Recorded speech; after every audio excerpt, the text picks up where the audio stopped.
So my name is Rahim Jung. I was born here in London, in fact only a few hundred meters from here. I've always lived in London all my life. My father came here from India in the 1940s, but his family were originally from Hijaz area of Arabia. But my mother's family are Irish. So my mother and father, they met here in London. My mother was Irish Catholic. So we were brought up in a very liberal family, not really following one faith or the other faith. In fact, following no faith. I'm now 42 years old, mashallah. I'm married. I've been married for 18 years, 19 years nearly. I have 5 children, alhamdulillah.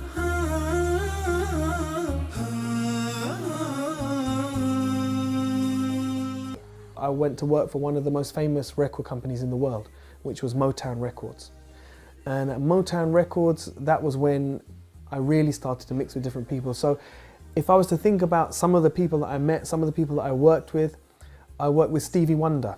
And Stevie Wonder is one of the biggest recording artists in the world. I was on the team that organised Stevie Wonder's 40th birthday party and the launch of his Jungle Fever album.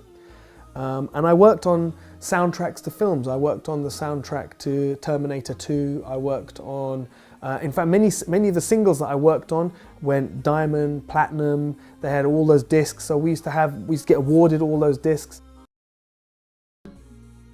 We didn't have any pressure to follow a religion. And my brothers and my sister and myself, we all went away from Islam. So by the time I was responsible for my own actions, I wasn't following anything. I wasn't Christian, my mother was Christian, I wasn't Christian. And there was no Islam in my life. But really my religion was more than anything else, it was music. This was my deen. My deen was music. When I look back now, there were certain steps that brought me closer to Islam. For me, it was because of the relationship I had with my closest cousin and my friend. And we lived like this, 2 brothers, all the way up until 18 years old. At 18 years old, every summer we used to go for holiday together. And this one summer we made plan for the holiday. And he phoned me and he said, "I've got bad news, bad news." I said, "What?" He said, "I can't come on holiday." I said, "No, why not?" He says, "I have to go for Hajj." I said, "Oh my God." He said, "I know, what am I gonna do?" I said, "I'll phone your mother." So I phoned his mother. I said, "Auntie, please, please don't send him, don't send him." She said, "No, he's going for Hajj. He's 18, he has to go for Hajj." I said, "No, please, we booked holiday." She said, "No, he's going." He said, "What can I do? I'm sorry." So I went on holiday with my other friends. He went for Hajj. When he came back from Hajj, he was totally changed, totally changed. He started to grow his beard. He stopped coming out with us. He wouldn't come anymore to the places where there was mixing and the place where there was music and all of this. He just started to practice his deen. But when I used to meet him, he was content. He was happy. Things started to change. My career started to have some problems. My relationships started to have some problems, but my heart started to feel different. When things started to go wrong in the music business, and they didn't go wrong from a dunya point of view. From a dunya point of view, they were very good. But inside my heart, I was feeling more and more depressed, more and more empty. And it got to the stage one day when I really thought I was going crazy. I was at my house, I thought I was going mad. And I remember thinking about God and making a deal. And there were many, many sins in my life at that time. And I remember saying to God, "If you help me in this situation that I'm in now, I will give up all my sins for 3 weeks."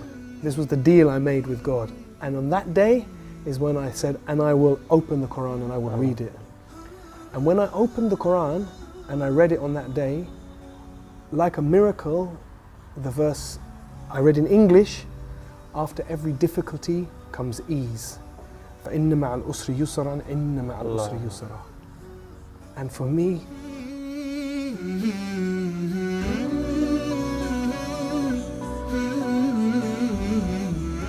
it's like a miracle, you know? Because I was very desperate at that time, and I didn't know where to go. I didn't know where to turn. and I thought I was going crazy. And the last thing I wanted was a deen, was religion. I didn't want to be religious, I wanted the dunya. It was as if this verse was just written for me, no one else. That I didn't even know Allah, God, whatever, but that this book somehow knew exactly what I needed at that point and at that time. So it was like a miracle. When I left the music business, I left at a time when people would have questioned why, because I'd been given a lot of success, and I went through a difficult period for the first probably year that I was praying and that I was starting to fast and starting to read about Islam. It was a difficult time because I didn't know what I was going to do with my life. Then when she found out she had cancer, and it was a very bad cancer, only 3 weeks she had to live. For the first time, her heart softened towards Islam, just a little bit. But it was, wallahi, it was a miracle, because it was step by step by step. But the key thing, one of the key things, was she called me one day when she was very close to dying. She called me and she said, look, I don't want to be buried, I want to be cremated. So I said to her, no problem, but I said, tell me this, if you're cremated, who's going to do it? She stopped, she said to me, well, what's the alternative?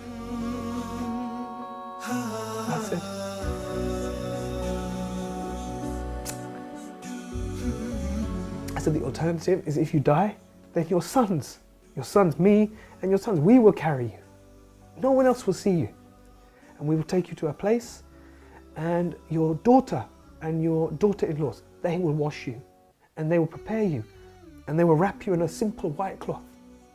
And no one will see you. And in one day, we will bury you in the ground, with no coffin, with no fuss, very, very simple. She said to me, that's what I want. She said, that's what I want. But now I had a problem. She's not Muslim. So she phoned my brother and sister and she said, I want a Muslim burial.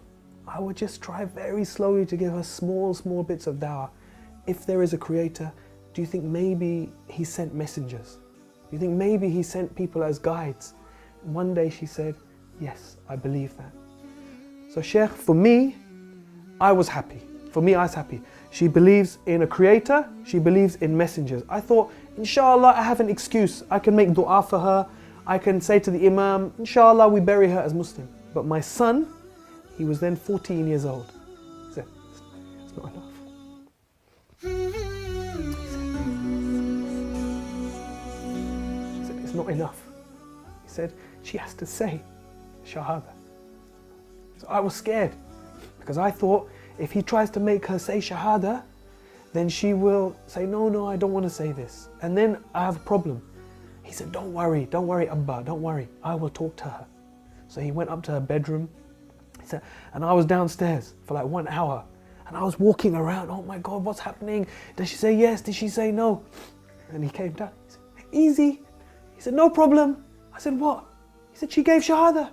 I said, properly in Arabic? He said, yes, Arabic fully, no problem. And maybe 2-3 days later, she died. Oh. Alhamdulillah. SubhanAllah. I mean,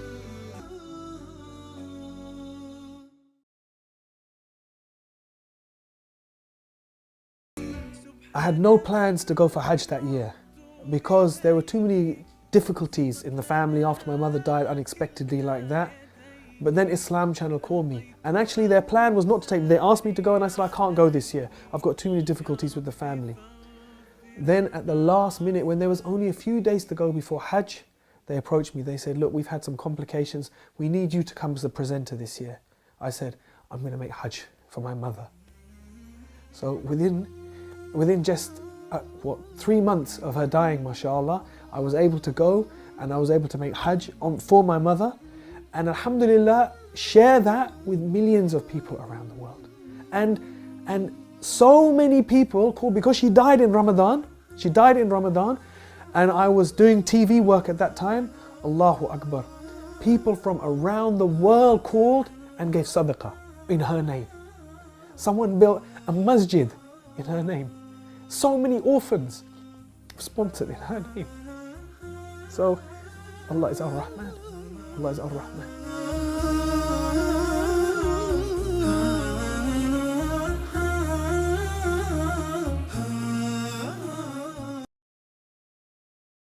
Saad al-Ghamidi, Sheikh, was the first one who I heard, and I thought, subhanAllah, this is so beautiful. So I used to play last juz all the time, and his recitation of Surah Al-Fajr is so beautiful. So first of all, it became my favorite verse just by the sound of it. He used to say at the end of Surah Al-Fajr, Ya ayyatuhan nafsul mutma'inna irji'i ila rabbiki radiyatan mardiyatan fadkhuli fi ibadi wadkhuli jannati. And the way Sheikh Saad al-Ghamidi recites this, it just is so beautiful. I didn't know what it meant, but it became my favorite verses just by the sound. Then when I began to read and understand what it meant, every time I think about these verses, I just think one thing, that maybe we will hear Allah say this.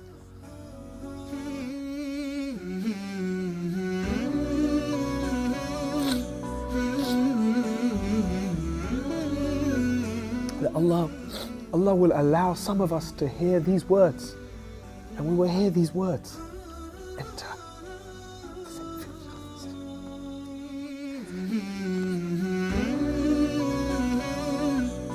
So this verse is very dear to my heart, because this is my hope that we will hear this, and that my children and my parents will hear these verses. Inshallah.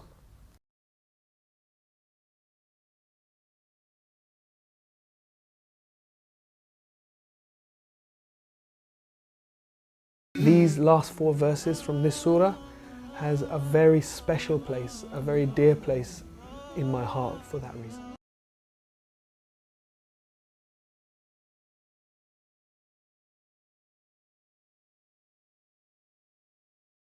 From the work that I've done, alhamdulillah, Allah has blessed me to have the opportunity to do a lot of privileged work. But the most amazing work we did was definitely broadcasting the Hajj. Our series called The Footsteps of Ibrahim, where we toured all over. The authorities gave us access to the Masjid al-Nabi sallallahu alaihi wasallam, to the graveyards, to the Quran printing factory, to the Masjid al-Haram in Mecca, to all these places. And we showed millions of people around the world. And the response was amazing, but it was all in English. And if we could take this to other languages, so everyone could see this, inshallah, this would be amazing. Jazakallah khair.